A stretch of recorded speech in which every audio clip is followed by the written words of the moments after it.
Hello everyone and welcome back to my channel. Today's video I feel like is a little bit different because I'm going to be discussing the books that I keep putting off reading. Usually when it comes to the books I read, I straight away go for ones that I'm really excited to read and that I've heard a lot of good things about. But I also have quite a lot of books on my bookshelf that I just don't naturally gravitate towards, or there's always something that puts me off from reading it at that moment in time.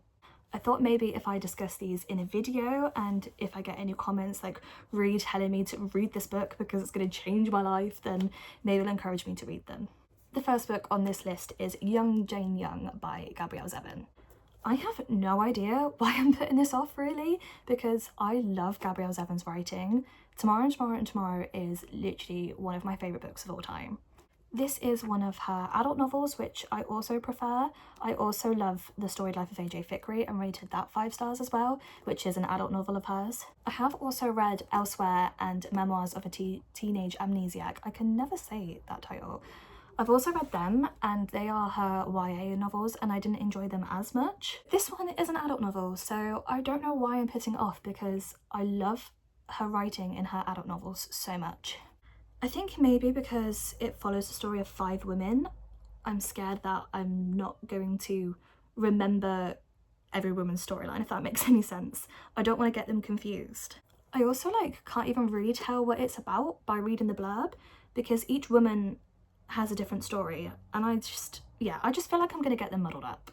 But it's not even that long of a book either. It's under 300 pages, so I don't know why this intimidates me so much. I haven't seen a lot about Young Jane Young either, so if you have read this, then let me know what you thought. The next book I've been putting off reading is Book Lovers by Emily Henry. I have seen so many people, especially on YouTube, absolutely rave about Emily Henry. I don't know if it's because I'm not the biggest fan of romance, but I read Happy Place by Emily Henry and I thought it was okay, but I didn't really understand the hype. I rated it 3 stars and I just love this cover, to be fair. I think it's so pretty. I think I'm looking forward to this one more because the main character loves books. But I just think after reading Happy Place and being quite disappointed after everyone raved about it, I've just been putting this one off.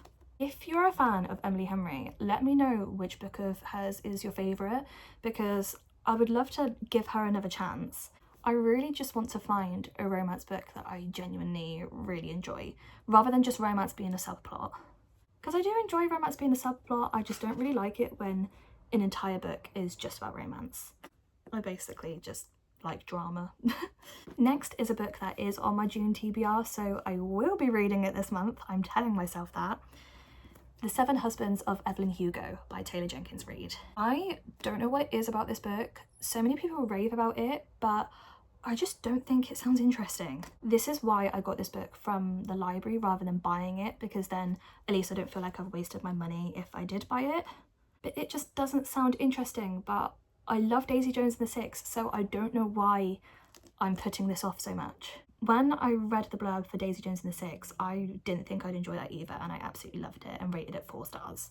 I don't know, maybe I've just not been in the mood to read this, but I need to stop putting it off because otherwise I'm gonna have to renew it. One of my online friends has read this and said that it's really good, so I definitely just need to rip the plaster off and give it a go. Next on my list of books I'm putting off is a big one. The Priory of the Orange Tree by Samantha Shannon.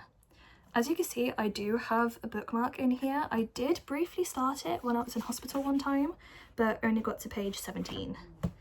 I do think that when I read this, I will reread the first 17 pages because I could honestly not even tell you anything about what I read or what even the characters' names were. I picked up this book because it is my boyfriend's cousin's favourite book. But have you seen the size of it?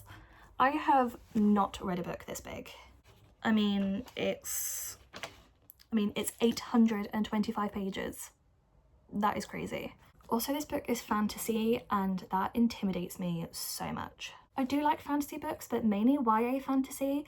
I just feel like I'm not smart enough to understand fantasy. The way that fantasy authors come up with a whole different world and different words that mean different things, it just absolutely baffles me. I just generally find that quite hard to follow, and the fact that this is an 800-page fantasy book absolutely terrifies me. But yeah, I definitely need to read this, but It's just one that I've been putting off for months. So if you've read it, let me know what you thought. Next up, we have Conversations with Friends by Sally Rooney. I have had this on my shelf for a while, but after reading Normal People by Sally Rooney, I just didn't really feel inspired to read this. This book is on my GNTBR, so I'm definitely going to be reading this soon, especially because Taylor Swift has recommended it. But I don't know, I know so many people loved Normal People. I think I ended up rating it either 2.5 stars or 3. I loved Sally Rooney's writing in Normal People, but I just thought the actual storyline was a bit boring. Like, not really much happened, and I get that that's the point of Normal People, but I just like there to be a lot more drama. I really hope that I prefer this book, but yeah, I've just been putting it off for months. I've just seen as well that this is her debut, so that's very interesting.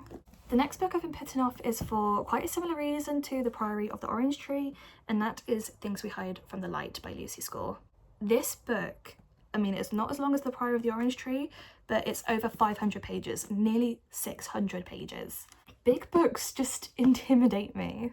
I really like quick, fast-paced thrillers. So when it comes to like a long romance book or a long fantasy book, it just intimidates me. It's so silly though, because I loved the first book in this series, so I don't know why I've put this off for so long. I am determined to get through this series in the next month. The next 2 books are slightly different. They are The World According to Clarkson by Jeremy Clarkson. The World According to Clarkson and For Crying Out Loud. I actually think For Crying Out Loud is the 3rd book in the series, so I probably should get the 2nd one before reading this one. Although I'm not sure it matters what order you read them in. I think these books are basically just opinions that Jeremy Clarkson has. I don't agree with everything that Jeremy Clarkson says, but I absolutely love him. I think he's hilarious. I grew up on Top Gear and I love The Grand Tour and also Clarkson's Farm, which I'm watching at the minute. I think I'm just putting it off because it's like a real person's opinions, and I mainly use reading to escape the real world. A lot of people have said that these books are really funny. I really want to get the Diddley Squat book because I love Clarkson's Farm. But yeah, I feel like I've said this for every book in this list, but I definitely need to read these. This next book I have had on my bookshelf since my first book haul, literally months ago when I first got back into reading. And this is Lessons in Chemistry by Bonnie Garmus. This book I have seen raved about so much. I'm pretty sure it was one of the top books of 2023. I'm so intrigued because I've heard so many good things, but I just can't, like, whenever I go to my bookshelf, it's like this doesn't even exist. It's like it's invisible because I just always gravitate towards something else. Please let me know if you've read this book and if you think that I should read it, because I really need to stop putting it off. Oh, it's also soon to be an Apple TV series, so that's interesting. I'm getting distracted now by reading. The last book I've been putting off for a while is If He Had Been With Me by Laura Nowlin. I got this book and its sequel when I heard a lot of rave reviews about it. I'd been staring at this book in Waterstones for ages because I just love the cover. It looks like a book that I would just love. However, as soon as I bought this series, I had like an influx on my TikTok about people saying how awful these books were. So I literally went from seeing loads of raving reviews to loads of reviews just slating it. So it really put me off, and I don't know why I've just not picked it up. I love a book that, you know, you can open quite a bit without bending the spine. Makes me very happy. I don't know, I guess that it also seems quite romancy, so that's probably another reason why I've been putting it off, but it's just starting to frustrate me having all these books on my shelf and putting them off constantly. Why do I keep buying books when I've got so many on my TBR that I need to read? Common bookworm problems. But yeah, that wraps up all the books that I have been putting off reading. As I've said multiple times in this video, if you've read any of these books, please comment and let me know what you think of them and try and encourage me to read them. This could get comments basically telling me not to read these and just put them off even more, but we'll see. Maybe in the future I could do a follow-up video if I read these and actually see what I think of them and whether I should have just left them on my shelf or if I should have picked them up sooner. Thank you so much for watching, and I will see you later.